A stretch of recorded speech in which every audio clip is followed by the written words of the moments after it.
Well, hello there. I often wonder what exactly the costs of choosing between critical acclaim and mass success is. That's what drew me towards this topic, along with the fact that over 1 million people have watched the Adam Sandler clip I posted in Shorts. There's a pressure I think we feel as artists in the public sphere, especially as ones that are trying to make a living using a medium, especially those in mediums that are traditionally guarded by academic-like councils, the respected critics of our time. Council of Rick sentences you to the machine of unspeakable doom. There's a pressure in choosing between the approval of a handful of extremely educated people in your field and a mass audience with much lower expectations but perhaps much more material reward, amongst other things. These two sides definitely have their pros and cons. Critics can often be pompous, even bigoted snobs, as well as guardians of what is truly great in the art form, while the masses and the cultivated audience wields the ability to lift one to heights of fame and success previously unimaginable and/or hold them back from transcendent greatness while leaving their art at the mercy of the mob. That's where my eyes turn to Adam Sandler. I would like to explore his thinking and mindset through his Hollywood career, from his SNL days to his recent Netflix deal that has had him constantly critiqued as either a man selling out for money or the only way to go for a man without the talent of his peers in the first place. And it's not clear-cut. Nobody's life and attributes can be completely separated into phases and chapters. But stay with me. As we enter his early life and career, something I spotted with him definitely was his confidence. Adam Sandler was born in 1966 to a nursery school teacher and an electrical engineer. He was the last child of his family and has been called the effortless comedian in the family while growing up, a skill that I'm sure came in handy later on in life. He wasn't the handsomest or the tallest, but for some reason he always had the most forthright approach when relating to people, something that he definitely still shows with the amount of wacky things he's said and done in his movies and even in real life. My mother didn't teach me to curse and I didn't teach him. Where did you learn it? I don't know where I got it, Ma,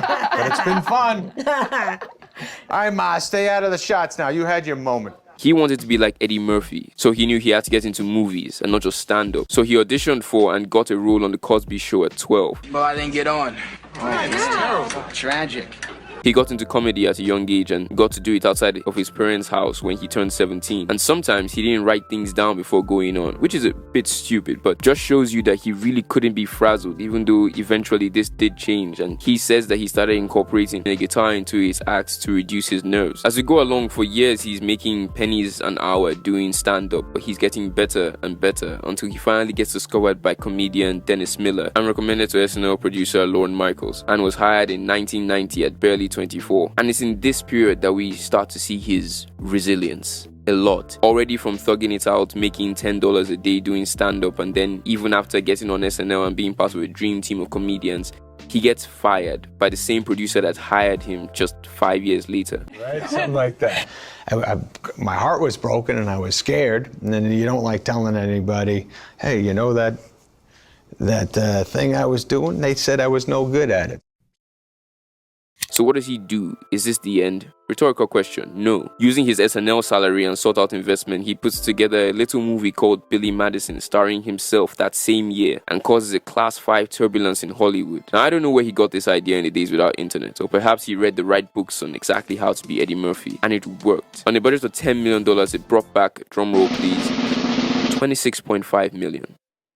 Wait, 26.5 million, you might be asking? Well, like myself, you might have thought that there was more. I was thinking something like 100 million. I mean, it did debut at number 1 at the box office the week it came out, but if it came out the same week as Shazam 2, that really doesn't help it, does it? But yeah, it was a success, because for context, movies weren't competing for the $1 billion mark like they do today, and no one really believed that a movie starring a failing comedian would make a profit, especially after being hated by half the critics. But I think we can forget quite easily that, first, if that had happened, Sandler would be a billionaire, and that industriousness takes time more often than not. Adam Sandler has had to fight through the hordes of people and critics alike who either never liked his brand of comedy or think he's falling off or gotten worse as an artist. And you might agree, but remember that on your creative journey, you will face similar things, and as in life, almost nothing is certain. The industrious ability to adapt will be essential for your survival, and clearly the Netflix deal has been crucial for his survival and for him to return to the conversation of being a talented actor. I imagine every time an Adam Sandler fan is in an argument about whether Adam is a good actor or not, they immediately pull out Uncut Gems and maybe Punch Drunk Love if they're not so young. And I don't care, I pull out Bedtime Stories just for fun. It's one of my favorite Sandler movies, and I might even pull out Hotel Transylvania. But Adam has really come a long way in fighting to preserve his legacy, and I hope this video gives you some insight on how to navigate your creative career, whether you decide to go strictly for critical acclaim or to be a sell out. Be confident, be resilient,